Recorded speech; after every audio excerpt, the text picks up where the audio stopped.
Alors, comme je vous le disais au début de cette messe, eh bien, le 4e dimanche de l'Avent a quelque chose de particulier, puisqu'il est très très proche de Noël, et il nous propose des textes qui sont des textes qui nous mettent vraiment dans l'ambiance de Noël et qui nous aident à bien accueillir la fête de Noël. Donc vous savez que les lectures désormais sont réparties sur 3 années. Année A, année B, année C, qui correspond à l'année de Saint Matthieu, à l'année de Saint Marc et à l'année de Saint Luc. Cette année, on est dans l'année de Saint Luc, on vient de commencer l'année de Saint Luc, l'année C.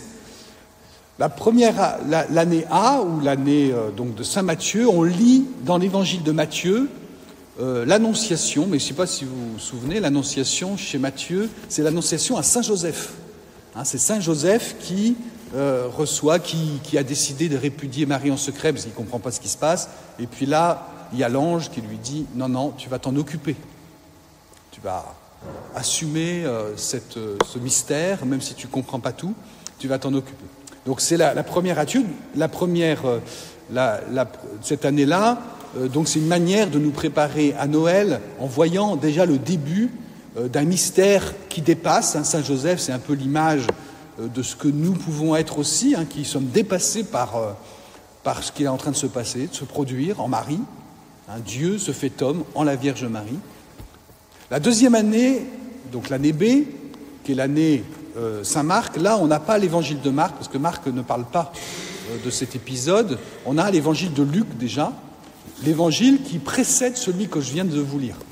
C'est l'évangile de l'Annonciation à la Vierge Marie, le grand évangile d'Annonciation qu'on connaît tous par cœur, où l'ange Gabriel vient vers Marie et lui annonce que Dieu l'a choisie pour porter le Verbe divin et pour qu'elle soit la mère de Jésus et la mère de Dieu au final.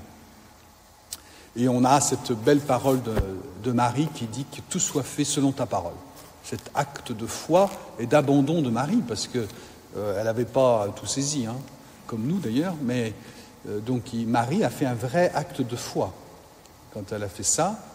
Toujours est-il qu'on a le récit de l'Annonciation, qui est un très beau récit, que normalement on fête 9 mois avant Noël, c'est pour ça que c'est le 25 mars, pour que Noël tombe le 25 décembre. L'Annonciation, eh bien, on le réentend quelques jours avant Noël pour bien réaliser que l'enfant qui va naître n'est pas un prophète comme les autres, mais c'est bien Dieu lui-même qui vient parmi nous, par Marie, grâce au oui de Marie. Et puis, la 3e année, l'année où nous sommes, l'année C, l'année de Saint Luc, eh bien, nous lisons la suite de l'évangile de l'Annonciation. Qu'est-ce que Marie fait ? Eh bien, toujours très, très impressionnant. Marie se mit en route et se rendit avec empressement voir Élisabeth et Zacharie et Jean-Baptiste, parce que Élisabeth attendait Jean-Baptiste. Alors, selon les exégètes, elle a fait 150 kilomètres. Donc c'est une jeune femme enceinte, c'est une jeune fille, une vierge, une jeune fille. Je ne sais pas si elle avait beaucoup de nausées, des choses comme ça. En tout cas, elle a fait tout ce chemin avec empressement, nous est-il dit. Alors, il y a ce bel épisode de cette rencontre entre cette femme âgée, Élisabeth, qui attend Jean-Baptiste déjà depuis 6 mois, et cette jeune fille vierge, la Vierge Marie, qui, elle, vient juste d'être enceinte, qui se rencontrent comme ça. Et nous avons ce récit-là, très synthétique, très bref, mais qui porte, alors que l'on peut méditer pour lui-même, mais qui porte une sorte de fonction symbolique aussi pour nous, puisque cette Élisabeth, qui était âgée, stérile, qui n'avait pas eu d'enfant de sa vie, puis qui était trop âgée pour pouvoir en avoir désormais, eh bien, Élisabeth représente un peu l'humanité, représente l'âge ancien, on va dire, l'humanité qui devient stérile parce que le mal vit en elle, dans cette humanité, parce que le péché l'habite, parce que le doute aussi l'habite vis-à-vis de Dieu. C'est un peu aussi l'image de nous, de ce que nous sommes, cette Élisabeth. Et donc, voilà que Marie, toute jeune enceinte, vient et nous l'avons entendu, cette venue de Marie provoque comme une sorte de rajeunissement d'Élisabeth, une sorte d'enthousiasme en Élisabeth. Il dit que l'Esprit Saint,